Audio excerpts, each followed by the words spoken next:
Tuesday. Hope everyone's having a blessed Tuesday. Today for Plant Feature Tuesday, I'm going to go ahead and go over the Hoya Crinkle 8. This is the Hoya Carnosa Crinkle 8. I believe, I don't quite know if this is a hybrid from the regular Carnosa, Hoya Carnosa, with the Hoya compacta, but it does look like it. It looks like a mixture of both. A little bit of the Hoya, the basic Hoya, the green Hoya, along with the compacta, just because the leaves fold in. As you see this one, they're very, they fold in a little bit and kind of like the compact one, but then it ends up opening up, and they call it the Krinkle 8 because there's supposedly 8 dimples with the leaves. There's 8 little dimples that are in the leaves. So I believe that's exactly why they call it a Krinkle 8, because of that. So I don't know. But anyhow, I've had her going on, really it'll be a year in a minute. I got her at the beginning of this year. So I've had her for quite some time. So as far as care goes, I'll go ahead and start from bottom up. From the bottom, which is the soil, the pot she's in. She's still in her nursery pot. I have not repotted her, being that she's in some really fast draining soil already. Only time I would have repot any of my Hoyas is if the the soil that they're in is not well draining. Then I'll go ahead and pull them out, throw them in a terracotta pot, and then I add all the soil amendments. Orchid bark, a lot of orchid bark, a lot of perlite, a lot of pumice, a lot of, just bits and pieces of charcoal. You want to add all that just for very fast aeration because they're epiphytes. So epiphytes, we all know, grow on the side of trees, and they grow in a bunch of chunky debris. So their roots aren't used to muddy soil, soil that's going to be wet and soggy. They're not used to that. So you want to give them as much aeration as possible. And I believe orchid bark, imitates a tree. So, that's how I look at it. So the plants that I have the Hoyas that I have that have been repotted are generally the soil that they're in was not well draining. So I went ahead and transferred them over and threw in some stuff with the soil that they're already in. So just so I don't mess with their root ball too much. And then I pot them in terracotta just because terracotta has air, pulls, it pulls moisture out. So it just gives a little extra because they don't want to be wet for too long. Their roots don't want to be wet for so long. So I know there's a lot of different people who say not to put them in terracotta. So whatever you want to put your plant in is on you. I'm just saying what I do with mine, especially if they're in a soil that's already soggy. I generally don't mess with the root ball too much. I'll knock some of the dirt off, and then I'll put my little aeration stuff in there and then repot it into terracotta just to give them a little bit more extra security that they're not going to stay wet for too long. But she is in a very fast, well-draining soil.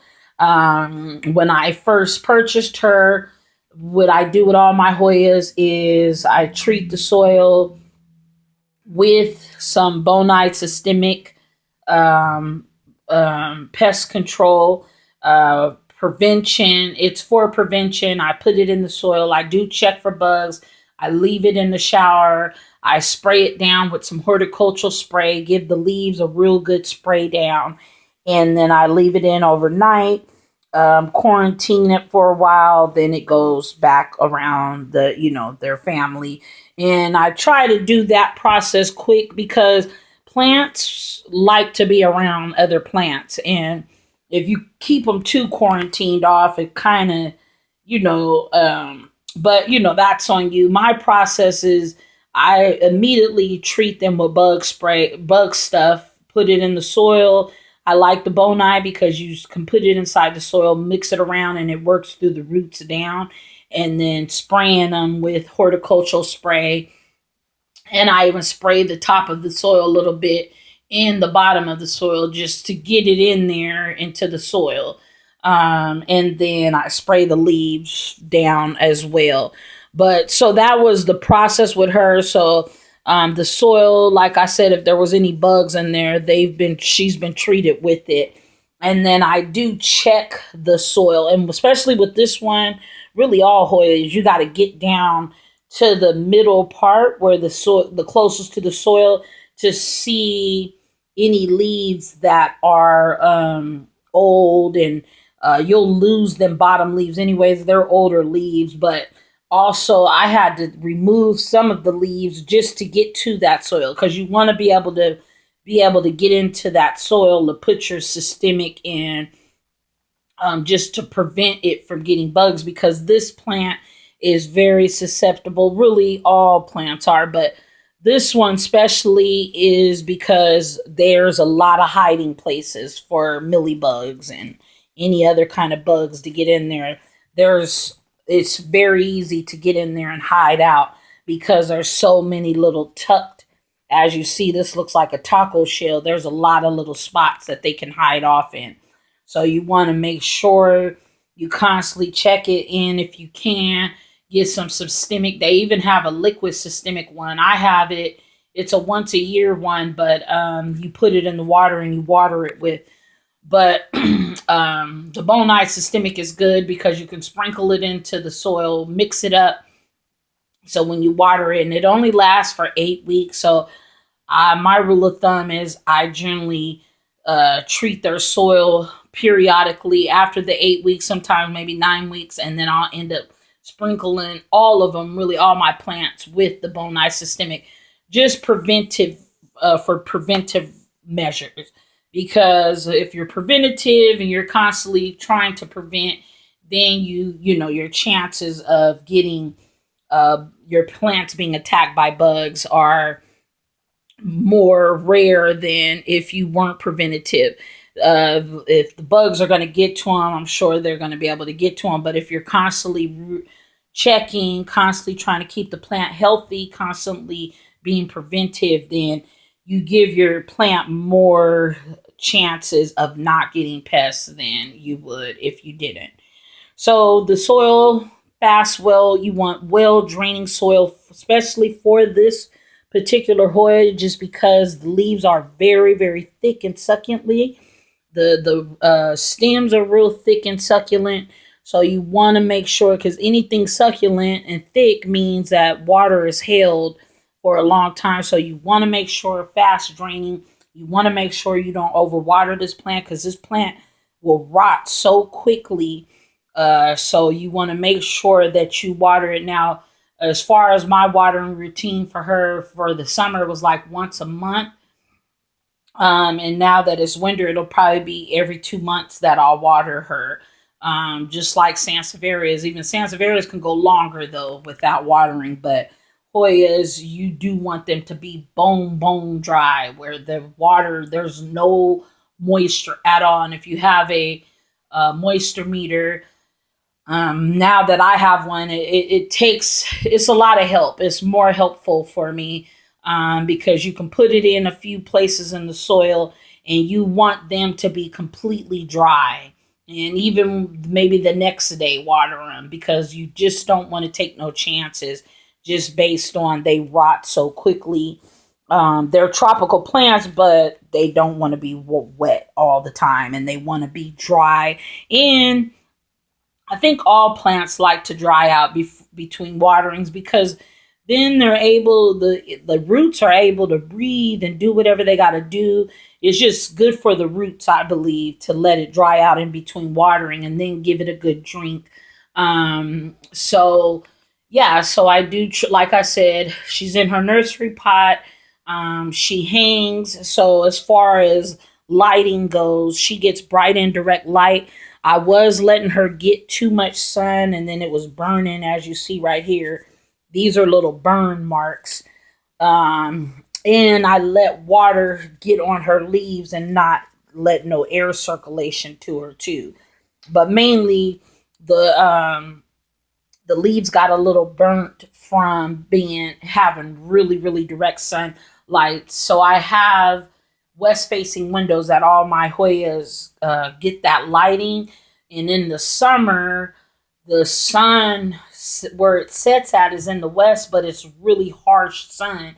And so I had a few of them sitting. So on my left side of the window, the sun is bright indirect light. But then when you put it on the right side, for some reason, when it sets, you get about an hour or more of direct sunlight, and that was too harsh on some of my Hoyas. As you see, these are all really burn marks from her. So I pulled her away, and now that the winter's here, they can sit over there. They actually have to sit on the right side, because when the sun sets, it sets, but it's in the morning sun, everything's on the right side, just because now that it's winter, the sun moves around differently. So yeah, so during the winter, you want to get it all the way up there towards some light, and then I have supplemental lighting as well for them. So just to make sure that they get as much light as possible. As far as temperature goes, Hoyas like cooler temperatures. I don't think they really like that heat. They're known to like hot, dry days and then colder, humid nights. So that's something that Sacramento does get. We get hot, dry days, and then we get the humid nights, Sacramento, California. So we do get that, but I try to imitate it as much as possible. And I open the windows and let them get fresh air. Now that it's getting colder, they don't want it freezing nights either. They just want a nice, cool night. And so now that it's winter time, during the summer, I keep the windows open 24 hours a day. But now that it's winter, it's getting too cold. It does drop under the 40s out here, but if it doesn't get too cold. Just like right now, we get pretty good weather during the winter time. We don't get snow and freezing cold. It does get cold out here, but it doesn't get as cold as it would be anywhere else. Because California weather, we are subtropical somewhat, but we get good sunlight out here. So even in the winter time. So as far as temperature goes, I let my hot place stays in between. It stays in the 70s during the winter time. Maybe it might get in the 60s because I don't use heating. So I wouldn't want to do that.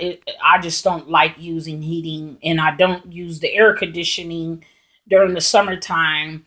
Except in my room, but that's another story. But yeah, as far as humidity goes, I do put glass bowls of water. My Hoyas love that for some reason. They love the glass bowls of water, and they grow a lot. I've noticed doing that. It just provides them with, that forest feeling of the lake with water, flowing through. I don't have no humidifier right on them. Really, all my plants did survive for quite some time without a humidifier, but now I do have a few humidifiers. But yeah, so as far as humidity goes, they love it, but it's not like they're going to die without it either. So I just like to have the glass bowls of water just to give them a little extra whatever it's going to provide. So 40 to 50 range is good. My place stays around that anyway, so I try to keep it above 50 for all the tropicals beside it. And in my room, I'm moving my santiverias in, and we all know they don't need they want dry air and dry soil. So Hoyas want dry air, but they do want some humid. They want the air to have some type of humidity in it, not overbearing like calatheas and stuff, but they do want some humidity around them, and that's why I believe the glass bowls. I stand by them. I know they don't show on the little thing that shows what your humidity level is in your home, but because it's a slow release, it's water evaporating in the air. And what I do is randomly change them bowls of water, and I put hot water, like steaming hot water, in those bowls, and then I sit them around them, and the steam from the hot water they love. I've seen the difference of when I don't have glass bowls of water around them, and I see when they do have it, and it just, to me, it imitates like a pond or a lake to them. So that's just a little thing. And you can always get the humidifier. Just if you have a humidifier on them, make sure you got a fan blowing or the window open. And see, with it being wintertime, it's too cold to have a window open, so you need to make sure that you have a fan blowing, because they do not like, they want air circulation. They love air circulation. In fact, it's vital for them, because once again, if they growing in the trees, they got the wind from the trees outside, so you got to think about where they're coming from and try your hardest to imitate that for them. So yeah, air circulation. As far as humidity goes, you can have a humidifier. Just make sure you got a fan, or just keep glass bowls of water. Now, if you have them hanging, like I have her hanging on a it's a clothes rack, and I have her and a few other ones hanging on there, but I still do have glass bowls of water in the vicinity, even though they're hanging. Now, if you have it hanging in your house, I would, but at that point, of course, you might want to have a little humidifier going. But Hoyas, like I said, they're not going to die if they don't have humidity either, because there's been times they didn't have the glass bowls of water and they didn't die. So I'm just saying, a little extra humidity isn't going to hurt anything either. So if you can, you don't want to miss their leaves too much. That people like to miss leaves. For some reason, at nighttime is when I miss their leaves and I clean their leaves. Sometimes in the morning I'll mist them, but I do the misting just to clean the leaves off. I like to mist their leaves just to clean the leaves off, not really for the humidity purposes. But at nighttime, it seems like they like everything. I even water my Hoyas at nighttime. For some reason, that's when I do their care, is at night, because they like all that. I don't know what it is, but that's when I spray the leaves and stuff. But if you miss the leaves, just make sure there's air circulation at all times, because if too much water sits on their leaves, you'll end up getting little stuff like, cracked, or those black spots, which they're prone to having, is those black spots on them. So, which is a disease. That's why I also randomly spray them all down, which they're all due for horticultural spray down or neem oil. I was using neem, but neem just gives me headaches. That smell is too strong. But the horticultural spray, I love it. I give them a good spray down. I leave them in the shower, and then I spray them all down at nighttime, of course. And then you want it to be at night, and when it's cool, you don't want it hot, because if it beams on there, it'll burn through the leaves. So you want to make sure that it's cool, but they love it. I randomly, like I say, maybe once every month, or every other month, or maybe every 2 months, I give them all a treatment, which they're all going to be getting soon. This week sometime, I'm going to definitely get them all in the shower, and then I just spray them down. I leave them in there overnight, and then now that it's cooler and it's cold, I'll probably leave them in there overnight and for the day, and then pull them out the next day. But when it was hot, what I was doing was spraying them down, leaving them overnight. Then I would sit them all in front of the fan. and let the fan just blow on them for about a day or two. Then I put them back in the window because you don't want sun beaming on them. That's just going to cause burning. So, yeah, quick recap: bright and direct light, fast draining soil. Let that soil dry out in between watering. Let them dry completely during the summer once a month, and during the winter every other month, because you just want that soil to be very, very dry. It's good for the plant, good for the roots. It's able to breathe through that dry soil. That's when they grow. And letting them dry out helps them grow too. Me letting them dry out, and the care, my saying is, the care for Hoyas is to not care for them. Leave them in the window, let them get as much sunlight as possible, and just leave them the heck alone and let them do their things. They do not want to be messed with. That's really the best care for them. Let them dry completely out and just neglect them and not feel bad about it, because they don't need you to be constantly checking on them. They don't need you to constantly be watering them, misting them, bothering them. They just want to be left alone. And that's when they grow the best. Really, all plants, it seems like I've learned in my little journey with them, leave them be. Just give them some, make sure you give them sunlight, water them when they're completely dry. And that's all you really got to do. Check them for bugs, treat their soil with some type of something that's a systemic that will help preventive care. Because if you're preventative, you have less, your plant has a less chance of getting any type of bugs.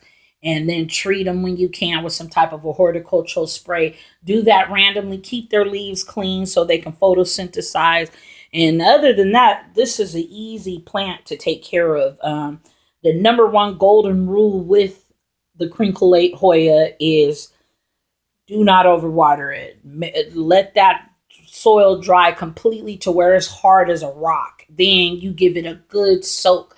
Bottom watering is perfect for especially these ones, because you want to sit them in a bowl of water, let them sit for a few hours.